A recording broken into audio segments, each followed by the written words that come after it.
దగ్గరగా ఉంటున్నాం. ఈరోజు చూస్తే బల్లక్రమం, మరి బల్లారాధనకి శుక్రవారం శనివారం ప్రార్థన పెట్టుకున్నాం, మనల్ని మనం సరి చేసుకున్నాం, దిక్కుకున్నాం వాక్యంలో. ఈరోజు బలంలో పాల్గొనడానికి సిద్ధపడి ఉన్నాం. అయితే దేవుడు వచ్చి ఏమంటుందంటే నిన్న నేడు యేసుక్రీస్తు అంట, నిన్న నేడు నిరంతరం ఏకరీతిగా ఉన్నాడంట. మరి మనం ఎలా ఉంటుంది, మన ప్రవర్తన ఎలా ఉంటుంది, మన మాట ఎలా ఉంటుంది, మన విధానం ఎలా ఉంటుంది, మనం ఎలా ఉంటున్నాము అని మనం ఏం చేయాలంటే తప్పకోకుండా మనల్ని మనం జ్ఞాపకం చేసుకోవలసిన వారుగా ఉన్నామని ఇక్కడ యేసుక్రీస్తు నిన్నాడు నిరంతరం ఏకరీతిగా ఉన్నాడు.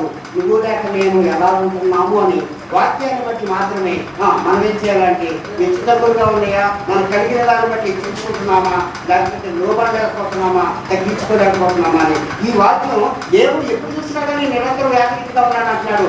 నేను ఉంటున్నానా లేదా, ఏమై నేను ఎలా ఉన్నాను అని మనల్ని మనం ఏం చేయాలంటే తప్పకోకుండా పరిశీలన చేసుకున్నప్పుడు, పరీక్షించుకున్నప్పుడు మనం ఎలా ఉన్నాము అని దేవుడే మనకి అర్థం చేసేవాడిగా ఉంటాడు. దేవుడి కొద్ది మాటలు దీవించి ఆశీర్వాదించును గాక.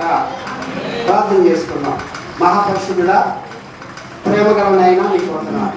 మీ సన్నిధి మాత్రం ఉంచండి. మీ నామానికి మాత్రమే మహిమ ఘనత ప్రభావాలు ఆరోపించుకోండి. కరుణించుకుని చేపించి మీ సన్నిధి మాత్రం ఉంచమని యేసు నామమున అడిగి వేడుకుంటున్నాం తండ్రి. ఆమేన్. దయచేసి కూర్చున్నాం. చిన్న పాట పడుతుండగా ప్రభు